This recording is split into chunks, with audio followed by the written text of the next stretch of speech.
Praise the lord. మీరందరూ గమనించున్నారా?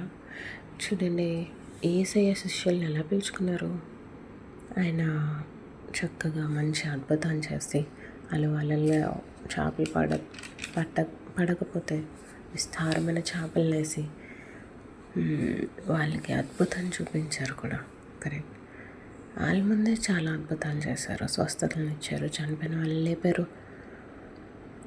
ఆఖరికి మళ్ళీ ఈ చాప్టర్ 6లోకి వస్తే, మార్క్ చాప్టర్ 6లోకి వస్తే ఇద్దరుగా చేసి వాళ్ళని పంపించేసి వార్త ప్రకటించి స్వస్థతలు చేసి దెయ్యాలు వెళ్ళగొట్టే శక్తిని కూడా వాళ్ళకి ఇచ్చారు. అంటే ఈ పాటికే వాళ్ళకి ఏమి అయి ఉండాలి? యేసయ్య ఎవరు, యేసయ్య ఎంత శక్తి ఉంది యేసయ్యకి, యేసయ్య ద్వారా మనకిచ్చిన అధికారం ద్వారా మనకి ఎంత శక్తి ఉంది వాళ్ళు గ్రహించాలి కదా. వాళ్ళు మనలాగే కదా.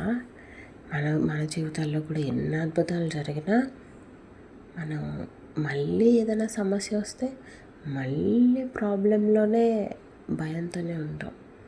ఆయన చేసినవన్నీ మర్చిపోతాం. అందుకే వాక్యం చెప్తుంది, ఆయన చేసిన ఏ ఒక్క మేలును మర్చిపోవద్దు.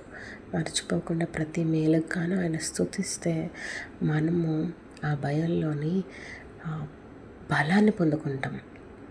వీళ్ళు కూడా అప్పుడే 5,000 మందికి ఆయన 5 రొట్టెలు 2 చేపలతో అద్భుతాన్ని చేశారు. వెంటనే ఆ సాయంత్రమే ఓడ ఎక్కి ప్రయాణం అయ్యి వెళ్తున్నప్పుడు పెద్ద తుఫాన్ వచ్చింది కదా. ఆ తుఫాన్లో మళ్ళీ భయపడ్డారు కదా. పోనీ భయపడ్డారు, యేసయ్య ఎందుకు నడిచారు వాటర్ మీద? ఆయనకి ఆ వాటర్ మీద కూడా అధికారం ఉందని చెప్పడానికే. అంటే వీళ్ళకి కూడా ఆ పవర్ ఉంది అని చెప్పడానికే కదా.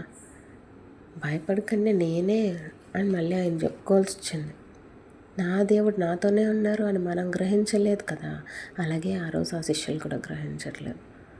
మనం ఈరోజు మన దేవుడు మనతోనే మన ఆత్మ రూపంలో మన హృదయాల్లో నివసిస్తున్నారని మనం గ్రహిస్తే, వీళ్ళు ఎలా అయితే భయపడ్డారో ఆ తుఫాన్లో మనం అలా భయపడకుండా దేవుడు ఉన్నాడని గ్రహించుకొని మనం ఖచ్చితంగా మన సమస్యలకు విజయం పొందుకుంటామని నమ్మకంతో ముందుగా దేవుడు కృతజ్ఞతలు చెల్లించేలాగా మనం ఉండాలని దేవుడు కోరుకుంటున్నాడని ఈరోజు నాతో చెప్పారు. Thank you Jesus, give us strength.